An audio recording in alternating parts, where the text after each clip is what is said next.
Hello everyone, welcome to ओकुल में आप सभी का स्वागत है। और आज से हम स्टार्ट करने जा रहे हैं अपना पहला वीडियो या पहला लेक्चर आप कह सकते हैं on the full course on Indian economy for UPSC, PCS and SSC exams. ठीक है, तो जो ये पहला वीडियो है, जो पहला लेक्चर है, वो आपसे जैसे मैंने बताया था आप लोगों को कि हम इस कोर्स में सबसे पहले स्टार्ट करेंगे जो एनसीईआरटी क्लास 11th है उससे। ठीक है, इंडियन इकोनॉमिक डेवलपमेंट। ठीक है, इससे स्टार्ट करेंगे।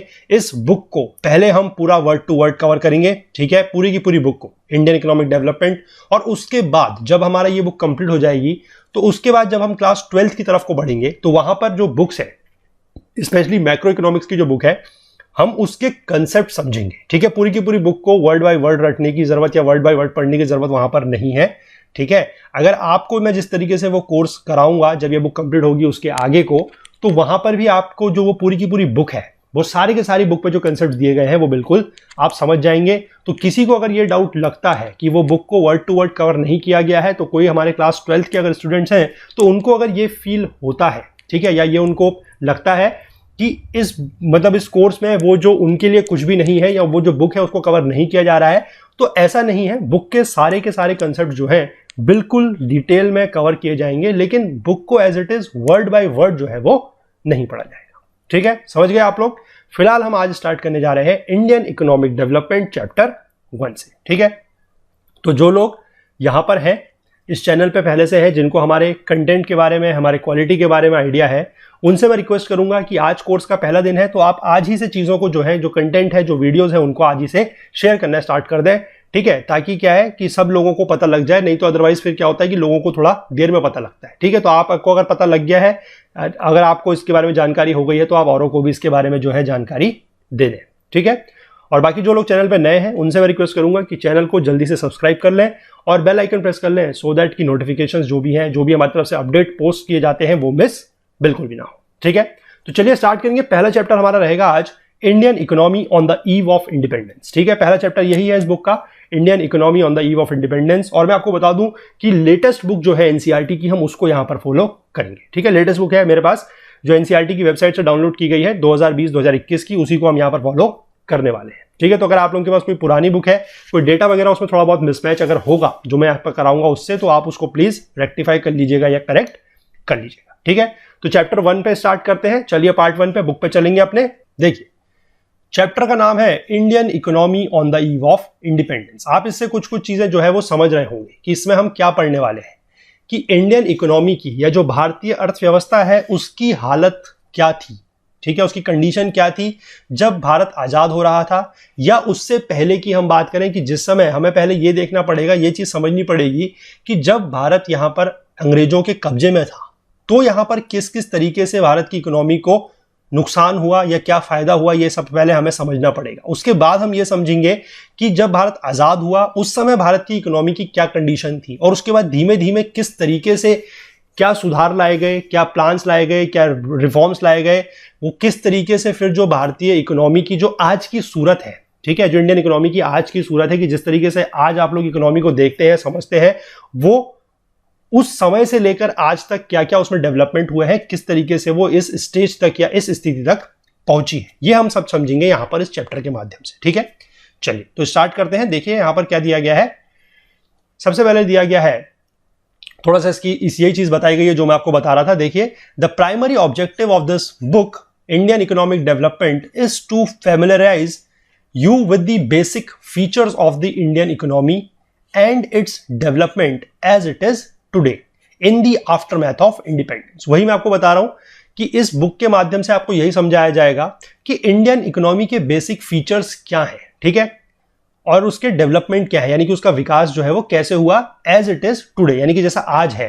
ठीक है, और कब से हुआ, आफ्टर मैथ ऑफ इंडिपेंडेंस, यानी कि जब से देश आजाद हुआ है उसके बाद से किस किस तरीके से इस पर जो डेवलपमेंट हुए हैं, जो इवोल्यूशन हुआ है, वो सब हम यहां पर समझेंगे। ठीक है, however it is equally important to know something about the country's economic past even as you learn about its present state and future prospects। ये सब मैं आपको बताया कि यही चीज हम समझने वाले हैं कि आगे बढ़ने से पहले जो आज की दशा है, जो आने वाले समय में, फ्यूचर में जो चीज हो सकती है, उन सब चीजों से ज्यादा हमें पहले यह समझना है कि हमारा जो कंट्री का इकोनॉमिक पास्ट था, जो हमारा आर्थिक भूतकाल था, आर्थिक पास्ट था, वो कैसा था। और स्पेशली वही चीज मैं आपको बता रहा हूं, वो हमें समझना है जब से हम ब्रिटिशर्स रूल था वहां पर तब से, ठीक है।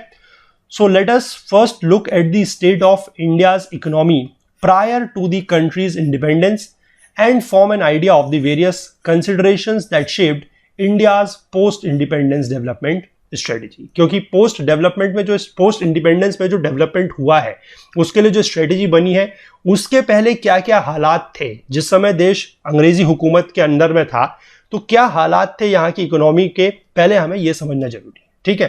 चलिए देखते हैं। The structure of India's present day economy is not just of current making.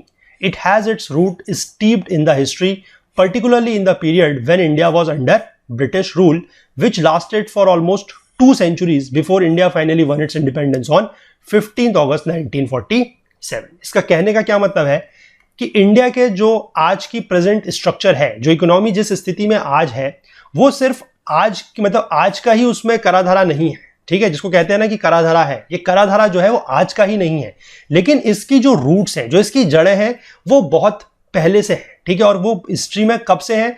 तब से है जब से भारत जो है ब्रिटिश रूल इंडिया के ऊपर था।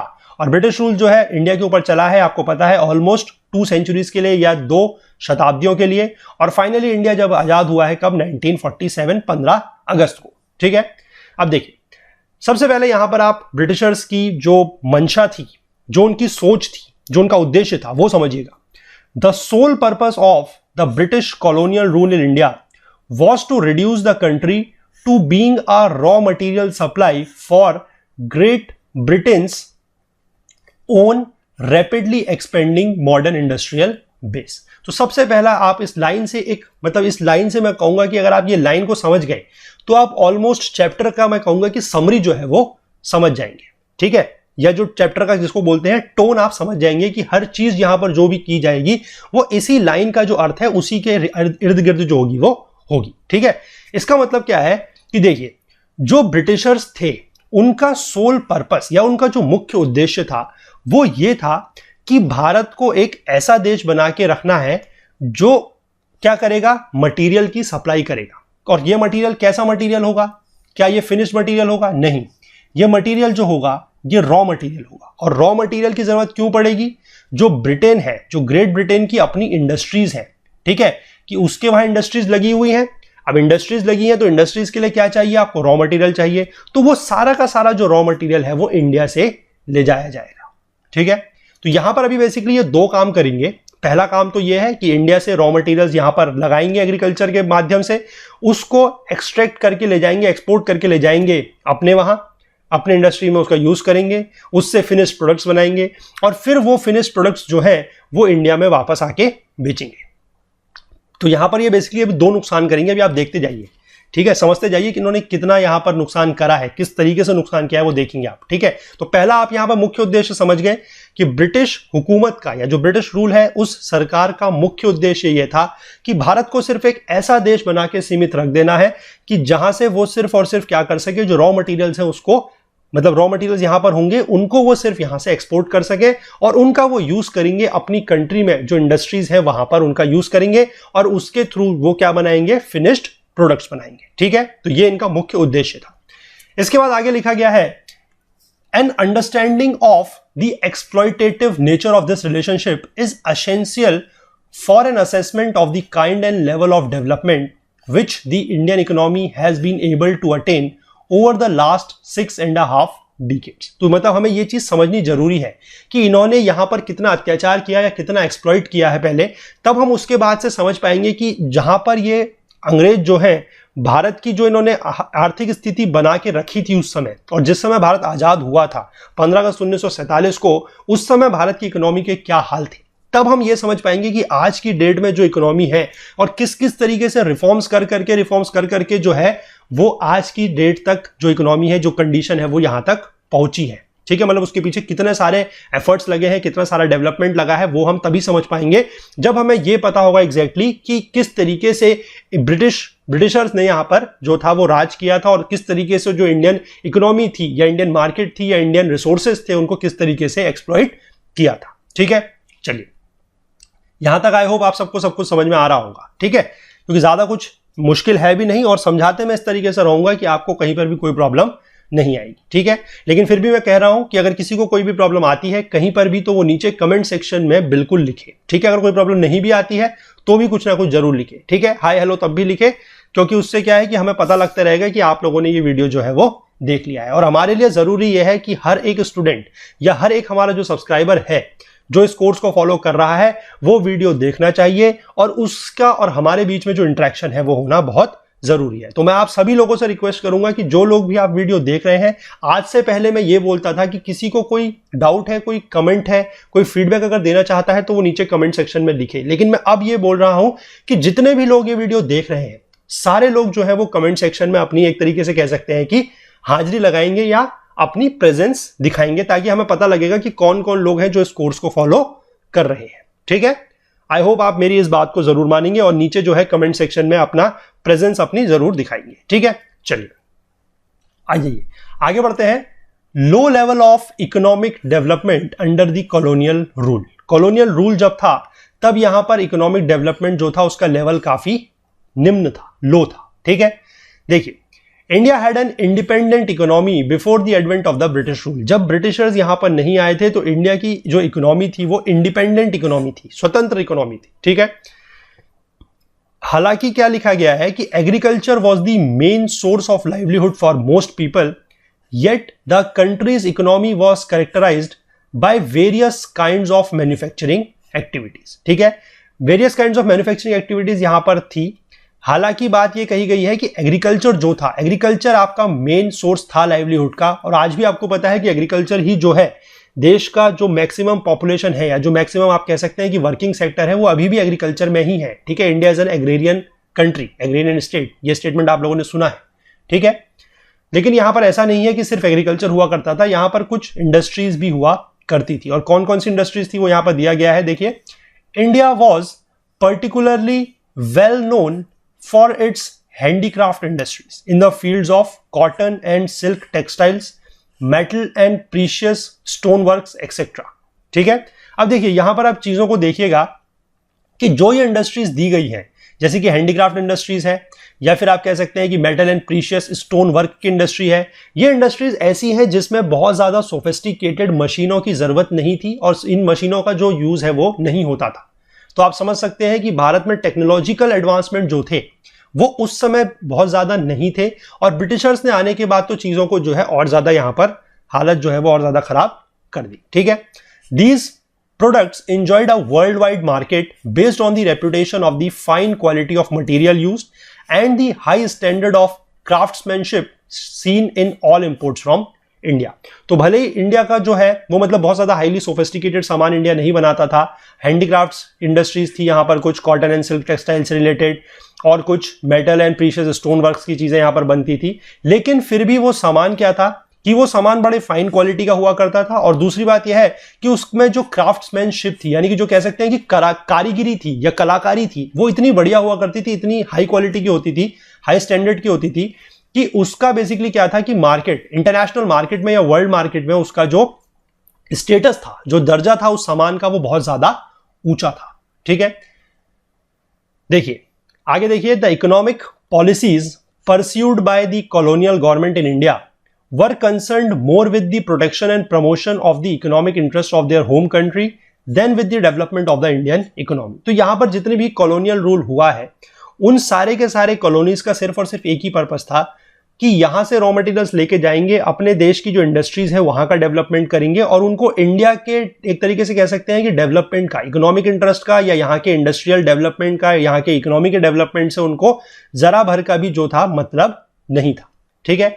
सारा का सारा पर्पस हमेशा से उनका ये रहा है कि यहाँ की जो रिसोर्सेज हैं, जो मटेरियल्स हैं, उनको एक्सप्लॉइट करेंगे, उनको यहाँ से लेके जाएंगे और अपने देश में जो है सामान बनाएंगे और अपने देश का जो इंडस्ट्रियल स्ट्रक्चर है या अपने देश का जो इकोनॉमी है उसको बूस्ट करेंगे, उसको बढ़ाएंगे आगे, ठीक है।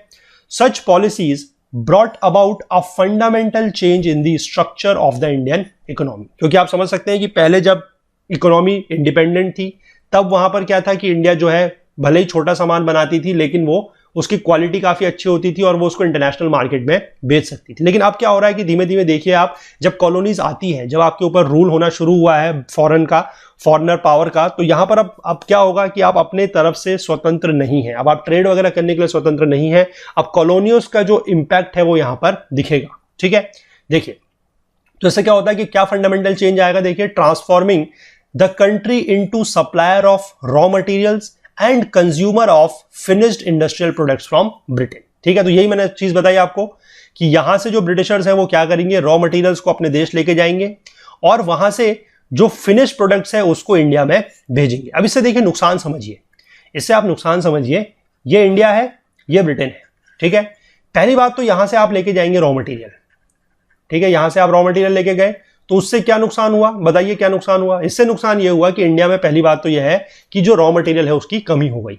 ठीक है, चलिए रॉ मटेरियल की कमी हो गई, लेकिन उसके बाद भी जो देश की इंडस्ट्री है, जितने भी यहाँ के छोटे मोटे कारोबारी हैं, इंडस्ट्रीज हैं, वो जो भी बचा हुआ रॉ मटेरियल है थोड़ा बहुत, उससे काम चला के वो चीजें क्या कर रहे हैं, बना रहे हैं। ठीक है, लेकिन उसके बाद ये लोग क्या करेंगे कि इन्होंने रॉ मटेरियल लेके अपने वहां प्रोसेस करा, सामान बनाया और फिर जो फिनिश प्रोडक्ट्स है उसको यहाँ की मार्केट में ले आए। अब यहां की मार्केट में ले आए तो वो कंपटीशन में आ जाएगा जो इंडिया की लोकल मार्केट का सामान है उससे। ठीक है, तो एक तो पहले रॉ मटेरियल लेके जा रहे हैं, उससे यहां की मार्केट को नुकसान है कि रिसोर्सेज इनके पास है नहीं। दूसरा, ये जो सामान यहां से फिनिश प्रोडक्ट्स बना के लाए हैं वो लोकल मार्केट के सामान के साथ इन्होंने कंपैरिजन में या कंपटीशन में जो है वो खड़ा कर दिया। तो कुल मिला के लोकल मार्केट जो है, या जो लोकल आप कह सकते हैं कि बिजनेस है, जो इकोनॉमी है, जो लोकल इंडस्ट्रीज है, उसको इन्होंने बुरी तरीके से तबाह कर दिया। समझ गए आप किस तरीके से तबाही मचाई है इन्होंने।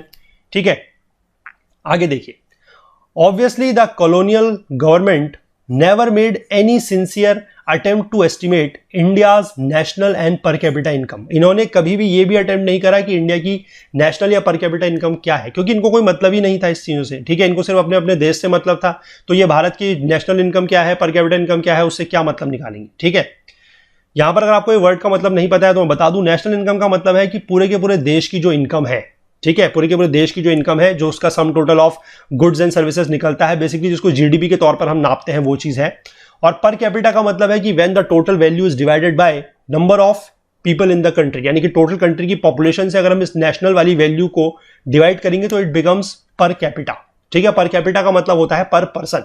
ठीक है, तो कुछ इंडिविजुअल मेजर्स जो है, कुछ इंडिविजुअल अटेम्प्ट्स जो है, ये चीजें मेजर करने के करे गए थे लोगों द्वारा, यहां सच इनकम्स यील्डेड, लेकिन उससे क्या हुआ कि जो रिजल्ट्स थे वो कुछ कन्फ्लिक्टिंग और इनकंसिस्टेंट रिजल्ट्स थे। ठीक है, जिन लोगों ने कोशिश की थी एस्टिमेट लगाने की, उनमें कुछ फेमस पर्संस थे, जैसे कि दादा भाई नौरोजी हैं, विलियम डिग्बी हैं, फिंडले शिराज हैं, VKRV राव हैं और RC देसाई हैं। ठीक है, तो इसमें से जो VKRV राव थे उनका एस्टिमेट जो था वो थोड़ा बहुत सिग्निफिकेंट था, जबकि जितने भी स्टडीज हुई हैं इन्होंने एक चीज जो है वो बड़ी कॉमन फाइंड आउट की थी। वो ये फाइंड आउट की थी कॉमन कि कंट्री की जो ग्रोथ है, जो कंट्रीज ग्रोथ है of aggregate real output during the first half of the 20th century, यानी कि जो 20वीं शताब्दी है उसका जो पहला हाफ था, ठीक है, उसमें जो कंट्री का रियल आउटपुट हुआ है, रियल आउटपुट का जो एवरेज है, एग्रीगेट है, ठीक है, वो कितना था, वॉज लेस देन 2%। ठीक है, जो ग्रोथ है, ग्रोथ का मतलब होता है राइज या चेंज आप कह सकते हैं। ठीक है, तो वो 2% के कम था। और दूसरी बात है कि meagre 0.5% growth in the per capita output of the per year. यानी कि मैं आपको यहां पर सिंपल अगर भाषा में बताऊं, अगर आप चीजों को समझते हैं, तो जीडीपी जो था, जीडीपी का ग्रोथ बताया गया है लेस देन 2%, और जीडीपी जो पर कैपिटा है, ठीक है, पर कैपिटा अगर मैं जीडीपी की बात करूं तो उसका जो राइज बताया गया है वो है 0.5% के आसपास। ठीक है, ये वैल्यूज है। जीडीपी का मतलब होता है ग्रॉस डोमेस्टिक प्रोडक्ट।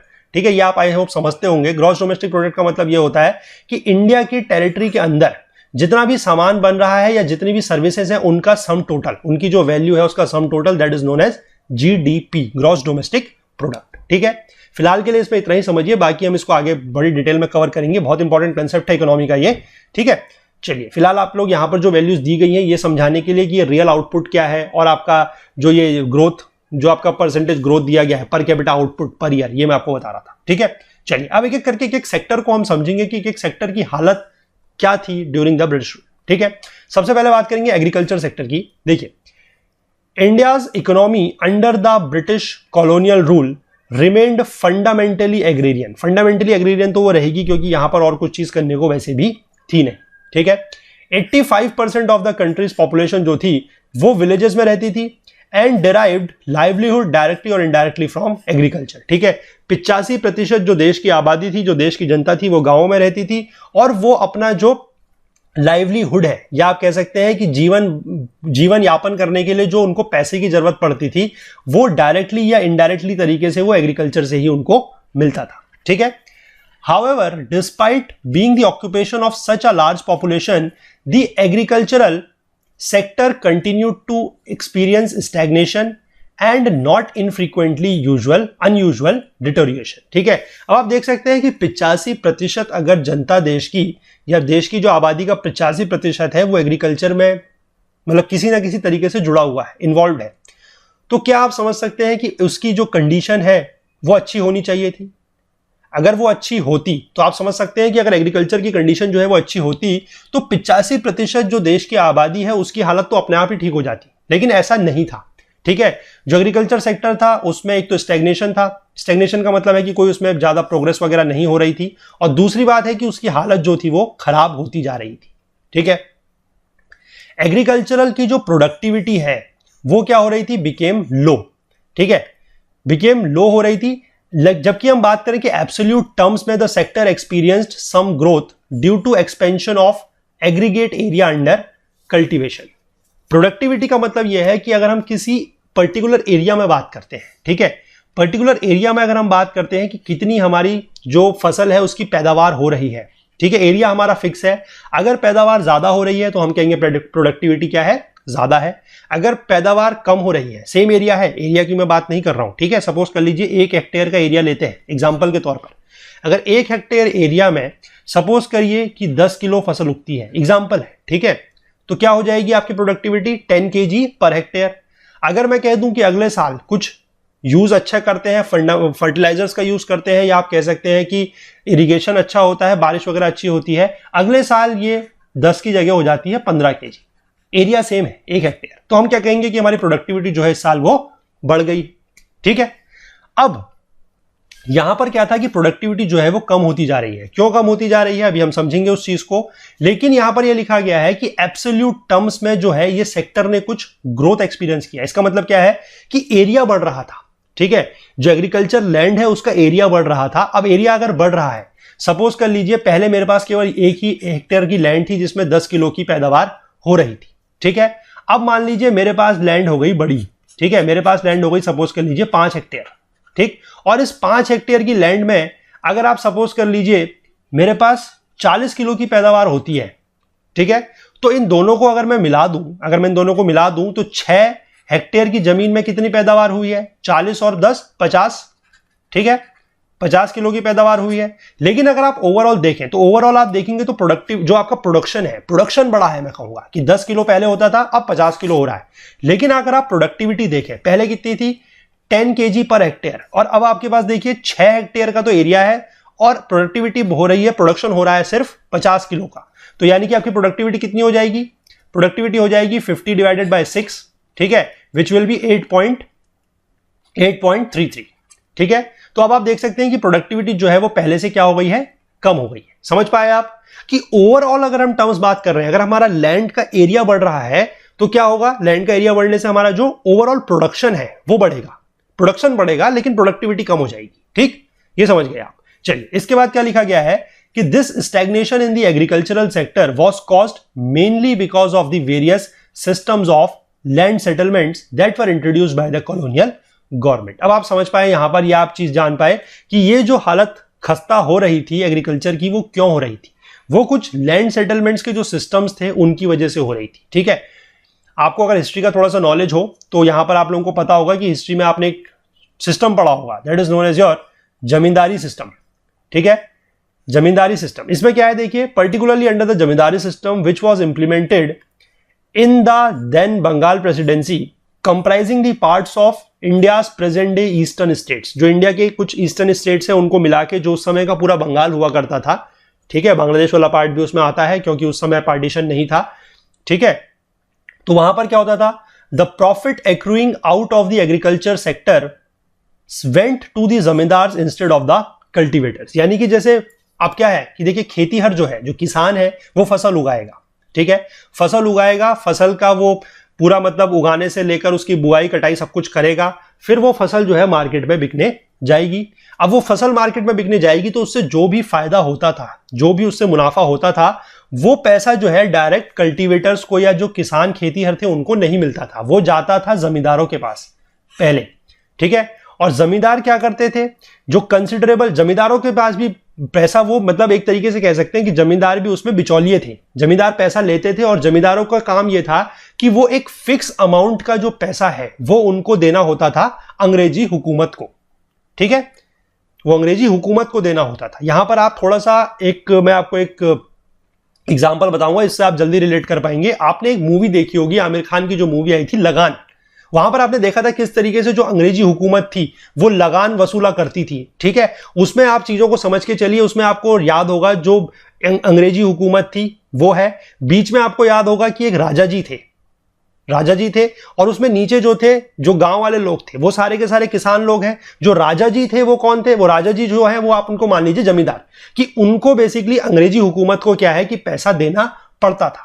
तो इसीलिए आपने देखा था उस मूवी में भी, आप उसको रिलेट कीजिएगा कि मूवी में भी आपने देखा था कि राजा जी ये कहते थे, जो नीचे के लोग थे, गांव वाले लोग थे, उनसे ये कहते थे कि अंग्रेजी हुकूमत के सामने हमारे जो हाथ हैं वो बंधे हुए हैं, ठीक है, क्योंकि वो भी उसमें कुछ कर नहीं सकते थे। उनको भी पैसा जो वो नीचे से लेते थे, जो उसमें बोला जाता था कि लगान वसूला जाता है, वो यही होता था कि नीचे से वो पैसा लेते थे गांव वालों से, जो उनकी फसल थी, जो उनका पूरा का पूरा सामान वगैरह वो लोग उगाते थे, उसके लेते थे और उसका कुछ हिस्सा जो था वो अंग्रेजी हुकूमत तक जाता था। तो जमींदारों का भी इसमें कोई ऐसा सच रोल नहीं था, ठीक है, कि वो उस पर कोई किसानों के ऊपर वो जानबूझ के या जबरदस्ती वो जुल्म या अत्याचार नहीं किया करते थे। वो भी एक तरीके से आप कह सकते हैं कि अंग्रेजी हुकूमत के आगे क्या थे, नतमस्तक थे, या मैं कहूंगा कि मजबूर थे, ठीक है। चलिए यहां पर आप ये समझे, थोड़ा सा मूवी से रिलेट कीजिएगा, जल्दी आप चीजों को समझ पाएंगे। However a considerable number of zamindars and not just the colonial government did nothing to improve the conditions of the agriculture। ये थोड़ा सा यहां पर एक खराब चीज थी कि ब्रिटिशर्स ने क्या करा, ब्रिटिशर्स ने तो सारा का सारा जो काम था वो जमींदारों को सौंप दिया कि आप लोग जाइए, अपने जो नीचे का आपके किसान हैं उनसे आप खुद कांटेक्ट कीजिए, उनसे काम करवाइए, हमें बस एक फिक्स्ड अमाउंट ऑफ पैसा जो है वो हमें समय समय पर मिल जाना चाहिए। लेकिन यहां पर एक रोल जो है वो जमींदार जो थे वो निभा सकते थे, उन्होंने कोई ऐसा रोल नहीं निभाया। अंग्रेजी हुकूमत ने तो किसानों के ऊपर ध्यान नहीं ही दिया, लेकिन ये जो जमींदार थे इन्होंने भी किसानों की कंडीशन को, किसानों की स्थिति को सुधारने के लिए, एग्रीकल्चर की स्थिति को सुधारने के लिए उन्होंने भी कोई ध्यान नहीं दिया, ठीक है। The main interest of the zamindars was only to collect rent regardless of the economic conditions of the cultivators, ठीक है। देखिए अब इस लाइन को बिल्कुल आप मूवी से रिलेट कीजिएगा, ठीक है। मैं कभी कभी बताता हूं कि मूवी देखना भी इतना ज्यादा बुरा नहीं है, अगर वो काम की मूवी है तो, अगर आप उसको कहीं ना कहीं से रिलेट कर सकते हैं तो। और वो मूवी आई होप सभी लोगों ने देखी होगी, ठीक है। अगर नहीं भी देखी है तो मेरी बात से समझ जाइएगा, बैठ के मूवी देखना स्टार्ट मत कीजिएगा, इतना टाइम आप लोगों के पास नहीं है, आप पढ़ने वाले बच्चे हैं, ठीक है। लेकिन अगर पहले किसी ने देखी है, और I hope most of you would have watched that, तो आप उससे थोड़ा सा चीजें जो है वो रिलेट कर सकते हैं, ठीक है। यहां पर देखिए क्या लिखा गया है कि जमींदार का जो इंटरेस्ट था वो भी सिर्फ और सिर्फ रेंट को कलेक्ट करने में था, regardless of the economic condition of the cultivators. उनको यह मतलब नहीं था कि जो किसान है, जो खेतीहर है, उनकी कंडीशन क्या है, वो सिर्फ इस बात से मतलब रखते थे कि हमें जो है वो टाइम पर जो है वो रेंट मिल जाए, जो पैसा है वो मिल जाए, ताकि वो उसको ऊपर अंग्रेजी हुकूमत तक पहुंचा सके, ठीक है। इससे जो था, this caused immense misery and social tension among the latter मतलब कल्टीवेटर्स। तो अब ये देखिए, फिर से मूवी से रिलेट कीजिए, जिस साल वहां पर बारिश नहीं होती है वो कैसे परेशान होते हैं, फिर उनसे 3 गुना लगान मांगा जाता है, और राजा जी बीच में कहते हैं क्या है कि हमारे जो हाथ है वो अंग्रेजी हुकूमत के उसमें बंधे हुए हैं, हम इसमें कुछ भी नहीं कर सकते हैं। तो वही वाली कंडीशन है कि जमींदार जो थे उनको कोई मतलब यहां पर था नहीं, वो सिर्फ और सिर्फ नीचे किसानों से पैसा लेते थे, उनसे वसूली करते थे और ऊपर अंग्रेजों तक उसको पहुंचाते थे। To a very great extent, the terms of the revenue settlement were also responsible for the zamindars adopting such an attitude, ठीक है। अब देखिए यहां पर क्या था कि जो उसका सिस्टम हुआ करता था कि dates for depositing specified sums of revenue were fixed, कि अंग्रेजी हुकूमत को यह मतलब नहीं था कि नीचे आपका क्या चल रहा है, मतलब कह सकते हैं कि ग्राउंड लेवल पर या खेतों में क्या चल रहा है, बारिश हो रही है नहीं हो रही है, फसल हो रही है नहीं हो रही है, उनको कोई मतलब नहीं था। उनका सिर्फ ये काम था, उन्होंने जमींदारों को सिर्फ ये बोल रखा था कि आपको एक फिक्स्ड अमाउंट में, मतलब एक फिक्स्ड अमाउंट जो है वो एक फिक्स्ड तारीख तक या फिक्स्ड डेट तक जो है वो पहुंचा देनी है। ठीक है, अगर ऐसा नहीं कर पाते हैं तो जमींदारों के जो अधिकार हैं वो छीन लिए जाएंगे। ठीक है, ये तकलीफ थी। इसके बाद क्या तकलीफ थी देखिए, besides this low levels of technology भी अच्छी नहीं थी, इरिगेशन की फैसिलिटीज भी अच्छी नहीं थी। अब वो फिर से मूवी से रिलेट कीजिए, वो लोग किस तरीके से बारिश के ऊपर निर्भर रहते हैं। ठीक है, तो एग्रीकल्चर भी मतलब टेक्नोलॉजी भी अच्छी नहीं थी और इरिगेशन की फैसिलिटीज जो है वो भी अच्छी नहीं थी। फर्टिलाइजर्स का यूज भी नेग्लिजिबल हुआ करता था। तो इस सारे की वजह से क्या था, इन सारे की सारी चीजों ने जो था वो किसानों की, जो फार्मर्स की तकलीफ है उसको और ज्यादा बढ़ा दिया। ठीक है, और जो आपका एग्रीकल्चरल प्रोडक्टिविटी है वो एक डिसमल लेवल तक पहुंच गई, यानी कि उसको डिसमल लेवल तक पहुंचाने में उसने क्या करा, योगदान करा। किन्होंने, इन सारी चीजों ने, कि पहले तो ये जमींदारी सिस्टम आप समझ गए, दूसरा उसके बाद टेक्नोलॉजी यहां पर अच्छी नहीं है, इरिगेशन फैसिलिटीज अच्छी नहीं है, फर्टिलाइजर का ज्यादा यूज नहीं कर सकते, तो इसकी वजह से क्या था, ये सारी की सारी प्रॉब्लम जो थी वो खड़ी हुई। ठीक है, there was of course some evidence of a relatively higher yield of cash crops in certain areas of the country due to commercialisation of agriculture. तो कहीं कहीं पर ऐसा हुआ करता था कि जो कैश क्रॉप्स होती थी, ठीक है, कैश क्रॉप्स जो होती थी वो कुछ एरियाज में क्या होता था, वो मतलब उनकी पैदावार अच्छी थी, उनकी यील्ड जो थी वो अच्छी थी। ठीक है, और ऐसा क्यों था, due to commercialisation of agriculture. ठीक है, क्योंकि उन एरियाज में क्या किया गया था, एग्रीकल्चर को कॉमर्शियलाइज कर दिया गया था, लेकिन वो सिर्फ और सिर्फ कैश क्रॉप्स के लिए। ठीक है, चलिए क्वेश्चन आप लोगों के लिए यहां पर आता है अब, कैश क्रॉप्स। ठीक है, बीच बीच में क्वेश्चन पूछना भी तो आप लोगों से जरूरी है ना हमारा। नेम एनी 3 कैश क्रॉप्स, किन्हीं 3 कैश क्रॉप्स के आप नाम हमें बताइएगा। ठीक है, चलिए आगे बढ़ेंगे, थोड़ा सा इसमें और देखेंगे अभी हम। But this could hardly help farmers in improving their economic condition, as instead of producing food crops now they were producing cash crops which were to be ultimately used by British industries back home. फिर से वही बात है कि वो लोग food crops तो उगा रहे हैं नहीं। ठीक है, अगर कैश क्रॉप्स की कंडीशन अच्छी है भी तो उससे कोई ज्यादा फर्क पड़ना नहीं है, क्योंकि फूड क्रॉप्स वो उगा नहीं सकते, वो सिर्फ और सिर्फ क्या उगा रहे हैं, कैश क्रॉप्स। और वो कैश क्रॉप्स भी क्या कहते हैं, इंडिया में यूज होनी नहीं है, क्योंकि इंडिया में तो आपको पता है कि इंडस्ट्रीज वगैरह डेवलप है नहीं। वो सारा का सारा जो कैश क्रॉप्स यहां पर प्रोड्यूस हो रही है वो सारी की सारी कहां जाएगी, अमेरिका में जाएगी, और वो वहां की इंडस्ट्रीज में जो है वो यूज करेंगे। ठीक है, इसके आगे लिखा गया है कि despite some progress made in irrigation, India's agriculture was starved of investment in terracing, flood control, drainage and desalination of soil. ठीक है, कि जो कुछ यहां पर क्या है कि इरिगेशन में प्रोग्रेस होती भी है, लेकिन इन चीजों में भी तो खर्चा बहुत ज्यादा है। टेरेसिंग करने में आपको पता है कि जो टेरेस फार्मिंग होती है उसमें जो फ्लड कंट्रोल है कि बाढ़ से बचाने में, ड्रेनेज को सही करने में, और जो सॉइल है उसको डिसैलिनेशन करने में, मतलब जो उसमें सैलाइन होता है, सैलाइन मतलब जो उसमें नमक होता है उसको उससे हटाने के लिए, मतलब उस नमक को उससे दूर करने के लिए, उसमें भी बहुत सारा पैसा जो है वो खर्च हुआ है। ठीक है, while a small section of farmers changed their cropping pattern from food crops to commercial crops, a large section of tenants, small farmers and sharecroppers neither had resources and technology nor had incentive to invest in agriculture। तो यहां पर आप देख सकते हैं कि कुछ जो थोड़ा सा कहेंगे कि सक्षम किसान थे, ठीक है, जो थोड़ा बहुत भी सक्षम किसान थे, उन्होंने क्या करा कि उनको अब पता लग गया कि चीजें यहां पर हालात खराब है, तो उन्होंने अपना क्रॉपिंग पैटर्न जो है वो देश काल परिस्थिति को देखते हुए बदल लिया, और वो फूड क्रॉप्स की जगह अब कॉमर्शियल क्रॉप्स जो है वो उगाने लगे। लेकिन कुछ बड़ा सेक्शन था, कुछ बड़े सेक्शन ऑफ या बड़ा तबका था किनका, टेनेंट्स का, स्मॉल फार्मर्स का और शेयर क्रॉपर्स का। उनके पास ना तो रिसोर्सेज थे, ना टेक्नोलॉजी थी, and nor had the incentives, यानी कि उनके पास ना तो पैसा था कि वो इन्वेस्टमेंट कर सके एग्रीकल्चर में, और इस तरीके की जो चीजें हैं, जो इस तरीके का आप कहेंगे चेंज है, वो कर पाए। ठीक है, तो आई होप यहां तक जो है आप बिल्कुल समझ पाए होंगे। मैं फिर से कहूंगा कि कोर्स को जल्दी भगाने की हमें कोई जल्दी नहीं है। ठीक है, तेज भगाने की कोई भी जल्दी हमें नहीं है। आई होप आप लोग इस पेस में अगर चल पा रहे हैं मेरे साथ तो चीजों को बेहतर तरीके से समझ पाएंगे, क्योंकि जिन लोगों ने मेरे साथ पहले से रिश्ता बना के रखा है, जो लोग मेरे साथ से ज्योग्राफी से पढ़ते हुए आ रहे हैं, उनको पता है कि हम किस तरीके से पढ़ाई करते हैं। और आई होप कि जिन लोगों ने पहले ज्योग्राफी पढ़ी थी, क्योंकि इकोनॉमी जो है मैं पहली बार आप लोगों के सामने यहां पर ले रहा हूं, तो किन्हीं लोगों के मन में डर भी हो सकता है। जैसे मैंने कल भी जब पॉलिटी का पहला लेक्चर आया था, लाइव हुआ था, तो उसमें भी लोगों को डर था कि किस तरीके से ये पॉलिटी पढ़ाएंगे, क्योंकि लोगों को बात वही है कि जब तक आपने पहली बार जो चीज किसी से नहीं पढ़ी हो तो आपको उतना ज्यादा भरोसा जो है वो नहीं हो पाता है। और ये सही बात भी है, बिना एक्सपीरियंस करे आपको भरोसा कैसे हो पाएगा। तो जिन लोगों ने ज्योग्राफी पढ़ी है उनके मन में कहीं ना कहीं ये डर शायद हो सकता है कि ज्योग्राफी इन्होंने अच्छी पढ़ाई है, पर क्या ये इकोनॉमी भी पढ़ा सकते हैं। तो आई होप ये लेक्चर आप देख के यहां तक इसीलिए मैं इसको यहीं तक रखता हूं, ताकि आप ये चीज समझ पाए कि हमने जो चीज आज यहां पर समझी वो आपको कैसी लगी। ठीक है, तो आज के लिए मैं कहूंगा कि जितने भी लोगों ने ये लेक्चर देखा